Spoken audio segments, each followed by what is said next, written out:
Assalamualaikum warahmatullahi wabarakatuh. Kami dari kelompok 1 ingin menjelaskan mengenai materi gerakan pendulum. Di kelompok 1 yaitu ada 8 orang, yaitu Putra Andika, Mohdawil Al-Fazari Fajri, Arifatul Aini, Siti Kamariah, Suhaimah, Imro'atul Hasanah, Maulidatul Nabilah, dan Siti Nurhalisa. Kami berdelapan ingin menjelaskan mengenai gerakan pendulum yang telah kami presentasikan waktu pembelajaran persamaan diferensial 2. Di sini saya akan menjelaskan apa yang dimaksud dengan gerakan pendulum. Gerakan pendulum adalah contoh osilasi harmonik sederhana, yaitu gerak bolak-balik suatu benda di sekitar titik kesetimbangan. Contoh pada gambar 1.1, bandul yang berayun bolak-balik. Nah, seperti ini ya. Ini gambar dari bandul sederhana yang bolak-balik. Bandulnya itu yang berayun dari sini. Awalnya kan dari titik A, terus ke titik B, terus ke titik C. Lewat A, B, B, A, A, C. Nah, ini yang dimaksud dengan bandul yang berayun bolak-balik. Gerakan ini terjadi karena ada gaya pemulih yang mengembalikan bandul ke posisi awal. Untuk melakukan percobaan bandul sederhana ini, bandul harus dalam keadaan setimbang dan simpangan yang digerakkan tidak boleh lebih dari 10 derajat. Jika lebih dari 10 derajat, maka bandul tersebut tidak selaras. Nah, titik setimbangnya kan ada di sini, ada di titik A. Nah, ini bandul yang di sini ini ditarik ke samping. Bebannya itu ditarik ya ke samping. Tidak boleh lebih dari 10 derajat. Kalau lebih dari 10 derajat, maka bandul tersebut tidak selaras. Nah, ini kan tidak lebih dari 10 derajat. Kalau lebih dari 10 derajat, maka gerakannya itu tidak selaras nanti. Ini dikasih titik A, titik B, titik C. Seperti itu. Untuk melakukan percobaan bandul sederhana ini, tidak boleh lebih dari 10 derajat. Kalau lebih dari 10 derajat, maka hasilnya tidak selaras. Nah, ini adalah hasil dari satu kali ayunan atau satu kali gelombang.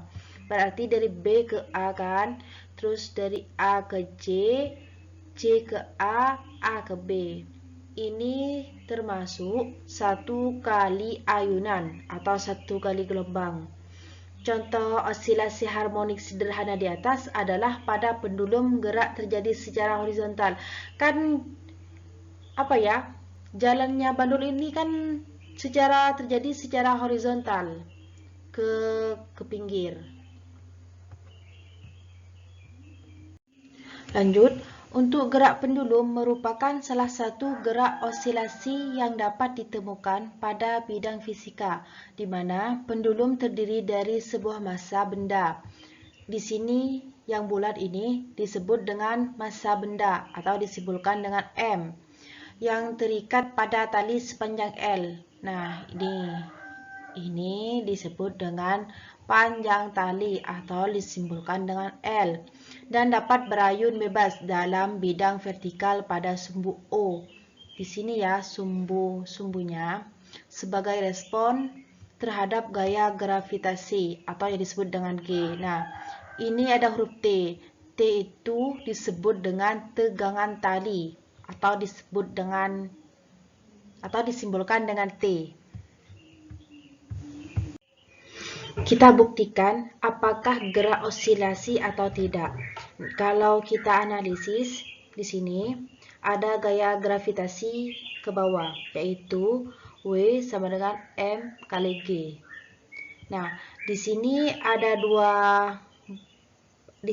bandul yang menyimpang, yaitu ada dua kan di sini.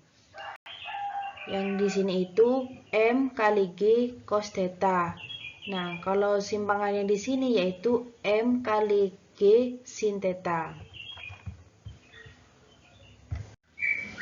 Pemodelan sistem gerak pada gambar 1.2 didasarkan pada hukum Newton 2. Nah, gambar 1.2 kan ini. Nah, didasarkan pada hukum Newton 2, yaitu percepatan suatu benda yang ditimbulkan oleh gaya berbanding lurus dengan besar gayanya dan berbanding terbalik dengan besar masanya. Atau bisa kita tulis seperti ini, F sama dengan M kali A. Dengan keterangannya, F gaya-gaya yang bekerja pada benda, M massa benda, A percepatan gerak benda.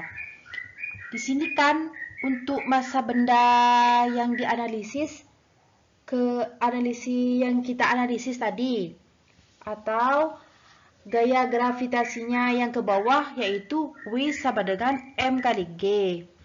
Jadi dengan W merupakan gaya berat kemudian yang bertindak sebagai gaya pemulih adalah min M kali G sin theta, sehingga di sini kan F sama dengan M kali G, berarti kita bisa tulis seperti ini, F sama dengan min M kali G sin theta. Nah, ini kenapa ada I? Ini persamaan pertama. Nanti kita persamaan ini kita gunakan untuk rumus-rumus selanjutnya. Pada pendulum, ketika bandul berosilasi, lintasannya tidak lagi lurus, tetapi membentuk busur lingkaran. Oleh karena itu, analisis yang digunakan bukan hukum Newton translasi, melainkan aplikasi hukum Newton untuk gerak melingkar atau disebut rotasi. Hukum Newton rotasi menyatakan bahwa momen gaya torsi yang bekerja pada suatu benda sama dengan hasil kali momen inersia dan percepatan sudut. Persamaan tersebut dituliskan sebagai berikut. Tau sama dengan I dikali A, di mana tau adalah momen gaya atau torsi dan I adalah momen inersianya, sedangkan A adalah percepatan sudut, atau A sama dengan turunan kedua sudut terhadap waktu. Selanjutnya, hubungan torsi dengan percepatan sudut. Torsi sendiri merupakan hasil kali gaya dengan jarak ke pusat rotasi, yang secara umum rumus torsi dituliskan tau sama dengan F dikali R, di mana R adalah jarak dari pusat rotasi terhadap gaya. Sedangkan pada pendulum sederhana, R ini dapat dinyatakan sebagai panjang tali, sehingga R sama dengan L. Dan momen inersianya ini merupakan hasil kali massa dengan 2 kali panjang tali, sehingga I sama dengan M dikali L kuadrat. Dengan demikian, hubungan antara torsi dan percepatan sudut pada pendulum dinyatakan sigma tau sama dengan I kali A. Karena pada gerak rotasi berlaku rumus umum torsi, maka kita peroleh sigma F dikali R sama dengan I dikali A. Lalu, kita gunakan definisi R sama dengan L yang menyatakan bahwa jarak dari pusat rotasi terhadap gaya sama dengan panjang tali, maka yang tadinya sigma F dikali R maka menjadi sigma F dikali L sama dengan I dikali A. Lalu kita mensubstitusikan nilai momen inersia, percepatan sudut, dan persamaan 1 ke dalam persamaan sebelumnya, sehingga menjadi min M dikali G dikali sin theta. Ini merupakan persamaan 1 kemudian dikali L sama dengan M dikali L kuadrat yang merupakan momen inersia dikali turunan kedua sudut terhadap waktu, dan ini merupakan percepatan sudut. Nah, berdasarkan deret Taylor, di mana untuk sudut simpangan kecil sin theta ini dapat didekati dengan theta atau dianggap sama dengan theta, sehingga yang tadinya min m dikali g dikali sin theta, maka sekarang menjadi min m dikali g dikali theta dikali L sama dengan M dikali L kuadrat dikali turunan kedua sudut terhadap waktu. Lanjut pada langkah selanjutnya, yaitu menyederhanakan kedua ruas, di mana massa dan panjang tali pada kedua ruas ini disederhanakan, sehingga menjadi min G dikali theta sama dengan L dikali turunan kedua sudut terhadap waktu.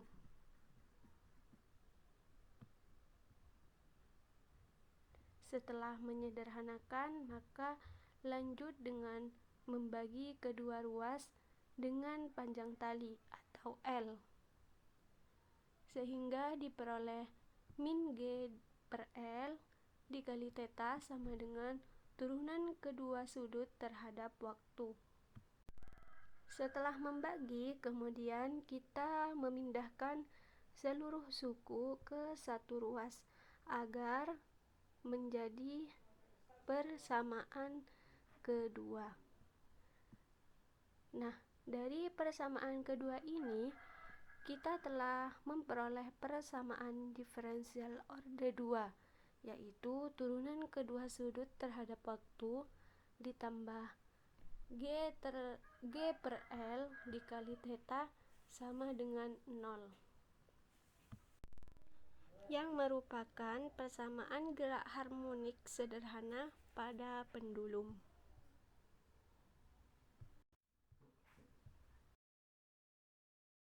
Dan selain gaya pemulih juga terdapat gaya tegangan tali dengan gaya pada sumbu Y. Gaya tegangan tali pada gambar gerak pendulum sederhana yaitu terletak pada panjang tali dan bandul, yang terlihat pada arah panah ke atas dan ke bawah. Untuk arah panah ke atas bisa disebut P besar, dan untuk arah panah ke bawah yaitu massa dikali gravitasi dikali cos theta. Massa dikali gravitasi dimisalkan W menjadi W dikali cos theta. Karena saling berlawanan arah, bisa ditulis T besar dikurangi W kali cos theta sama dengan 0. Atau menjadi T sama dengan W dikali cos theta. Rumus gaya pada sumbu Y yaitu sigma F besar terhadap Y sama dengan 0. Menjadi sigma F besar sama dengan massa dikali percepatan sudut.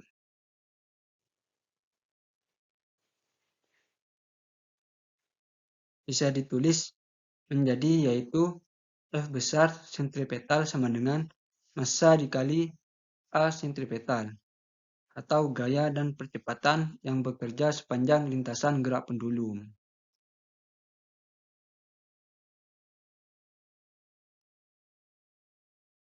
Tadi untuk gaya yang dimisalkan T besar, maka bisa ditulis T besar sama dengan massa untuk A sentripetal diubah menjadi omega kuadrat dikali panjang tali. Menjadi T besar sama dengan massa dikali omega kuadrat L atau panjang tali. T tadi kan sama dengan W kali cos theta. Disubstitusi menjadi W dikali cos theta sama dengan M dikali omega kuadrat dikali L. Untuk W tadi yaitu massa dikali gravitasi. Bisa disubstitusi sehingga menjadi massa dikali gravitasi dikali cos theta sama dengan massa dikali omega kuadrat dikali L.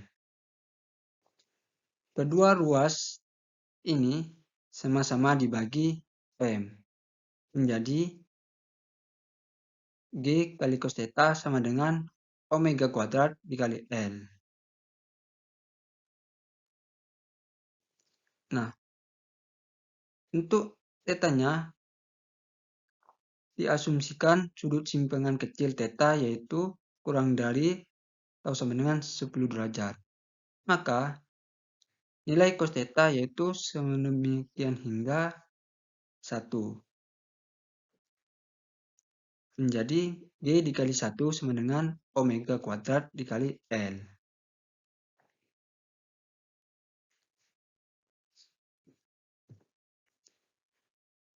Kedua ruas ini sama-sama dibagi L menjadi G per L sama dengan omega kuadrat. Atau bisa ditulis omega kuadrat sama dengan G per L. Untuk menghilangkan kuadrat, kedua ruas sama-sama diakarkan menjadi omega sama dengan akar G per L. Jadi, untuk omega kuadrat sama dengan G per L, yaitu bisa ditulis persamaan 3.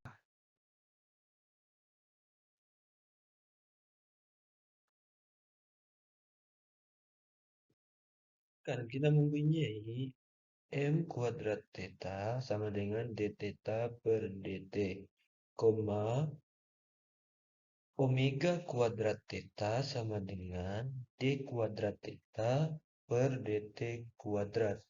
Itu akan menghasilkan M kuadrat theta plus W plus omega kuadrat theta sama dengan 0. Yaitu M kuadrat plus omega kuadrat theta sama dengan 0. Jadi persamaan karakteristiknya yaitu sama dengan M kuadrat plus omega kuadrat sama dengan 0. Lalu kita cari persamaan, cari akar karakteristiknya, yaitu kita akan mencari akar karakteristiknya, yaitu di mana M kuadrat plus 0, yang mana 0 itu nilai dari A sama dengan 0. M plus omega kuadrat sama dengan 0. Jadi akar karakteristiknya adalah M kuadrat sama dengan min omega kuadrat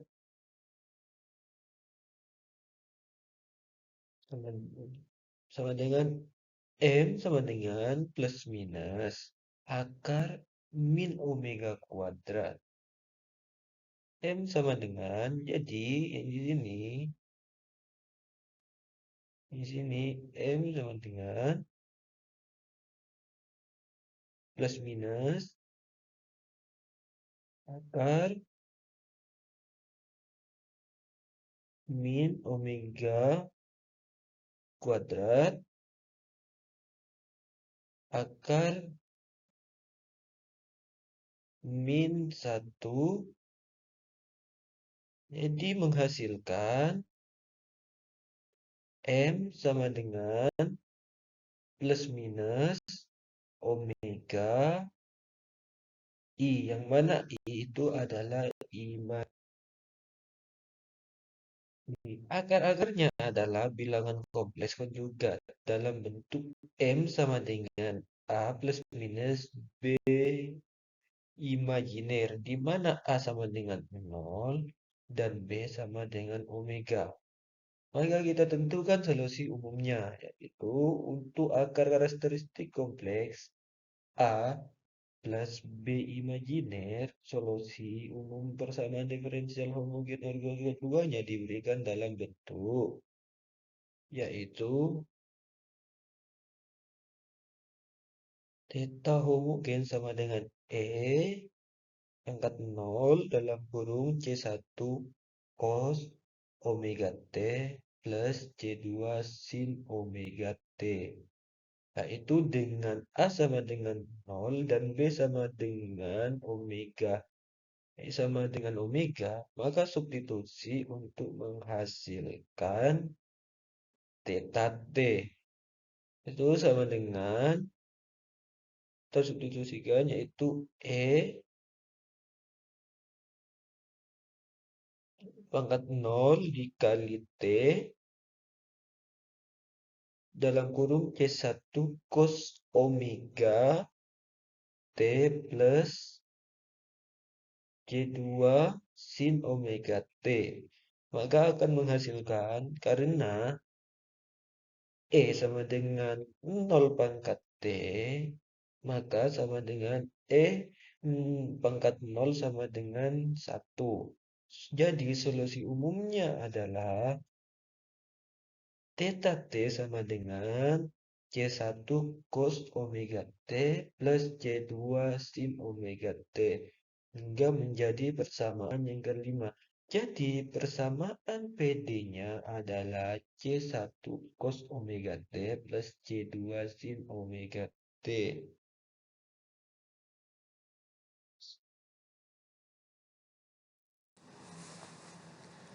Baik, di sini saya akan menjelaskan hubungan antara frekuensi sudut getaran, periode, dan percepatan gravitasi pada pendulum. Karena frekuensi sudut itu sama dengan 2pi dibagi dengan T, atau frekuensi sudut sama dengan 2pi dikali dengan frekuensi. Sehingga untuk mencari T-nya itu sama dengan 2pi dibagi dengan frekuensi sudut.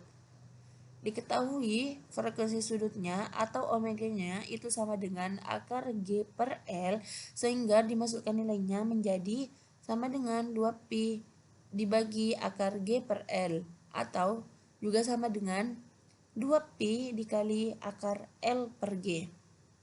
Berikutnya frekuensi pada pendulum, yaitu sama dengan frekuensi sudut sama dengan 2pi dikali dengan frekuensi.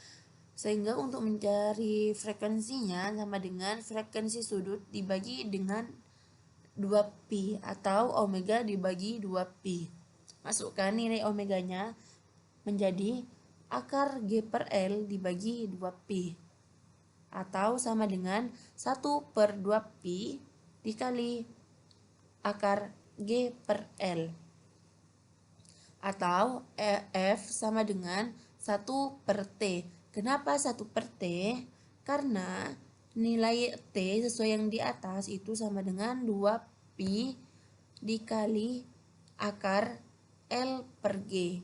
Sehingga juga bisa ditulis nilai F-nya itu sama dengan 1 per T.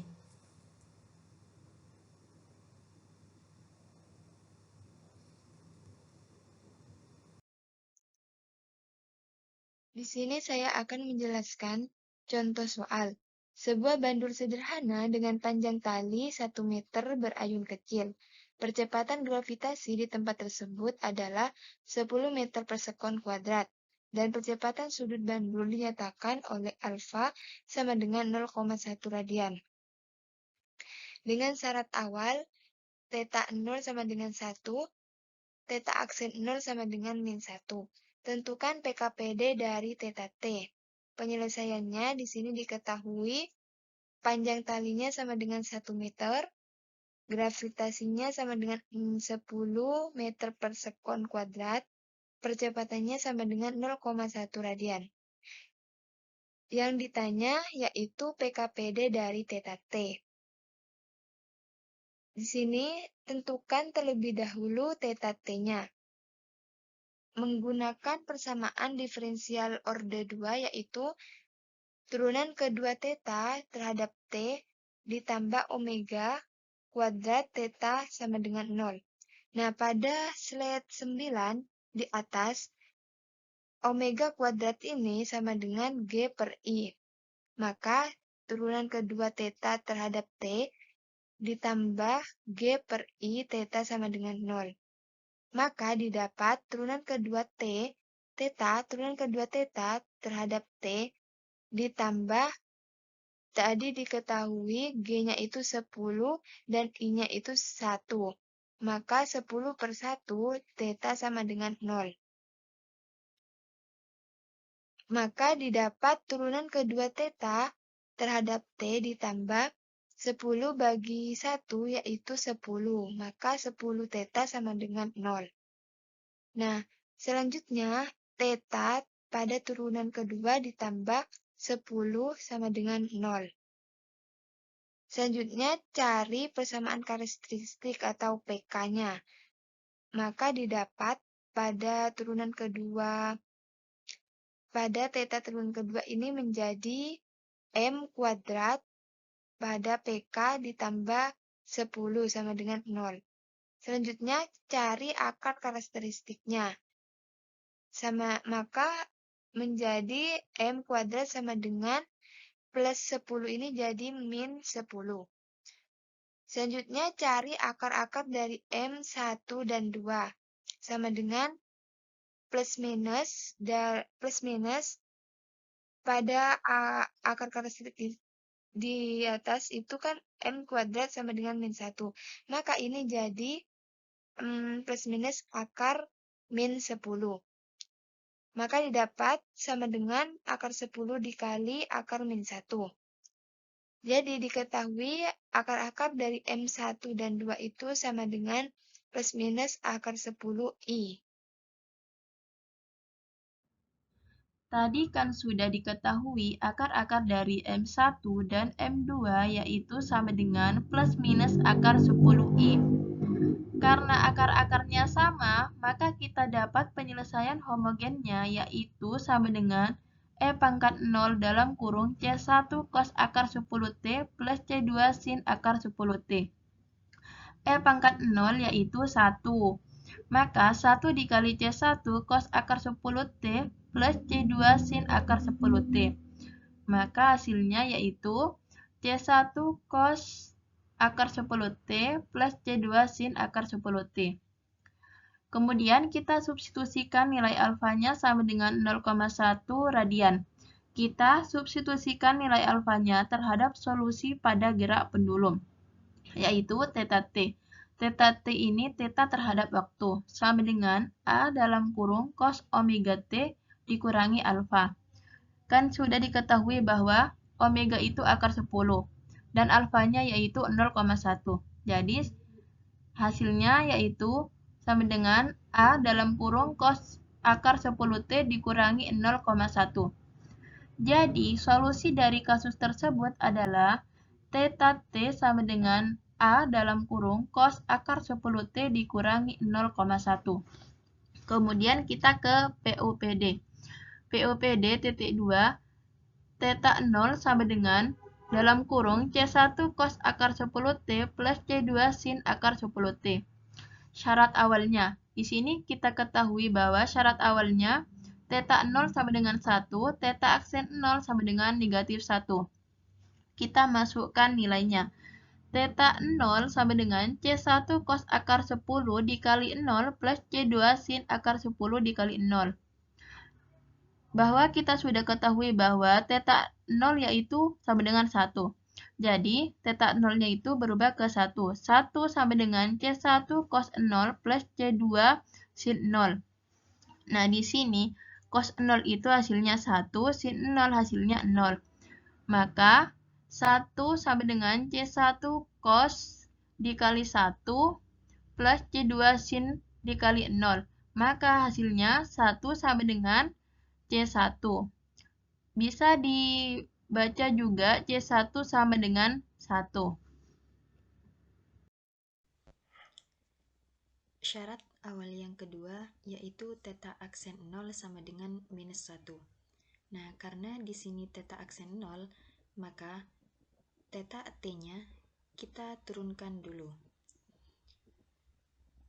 yaitu menjadi akar 10 C1 minus sin akar 10T ditambah akar 10C2 cos akar 10T. Nah, itu turunan dari theta T-nya. Kemudian kita substitusikan nilai theta aksen nolnya. Didapat theta aksen 0 sama dengan akar 10C1 min sin akar 10 dikali 0 ditambah akar 10C2 cos akar 10 dikali 0. Theta aksen 0 sama dengan minus 1, maka minus 1 sama dengan akar 10C1 min sin 0. Min sin 0 ini didapat dari akar 10 dikali 0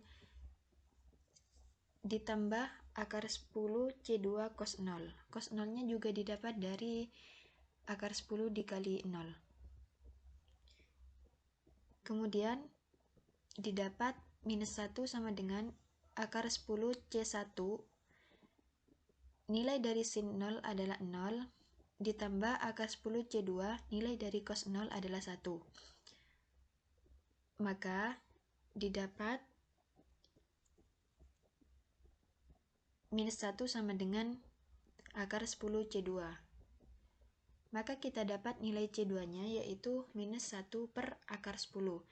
Nah, karena C1 dan C2-nya sudah diketahui, kita substitusikan pada PUPD-nya. PUPD-nya yaitu theta T sama dengan C1 cos akar 10T ditambah C2 sin akar 10T. Kita substitusikan nilai C1 dan nilai C2-nya, maka didapat theta T sama dengan C1-nya 1 cos akar 10T ditambah C2-nya min 1 per akar 10 sin akar 10T. 1 dikali cos akar 10T, cos akar 10T ditambah minus 1 per 10 sin akar 10T. Maka PKPD-nya adalah kita dapat theta T sama dengan cos akar 10T minus 1 per akar 10 sin akar 10T.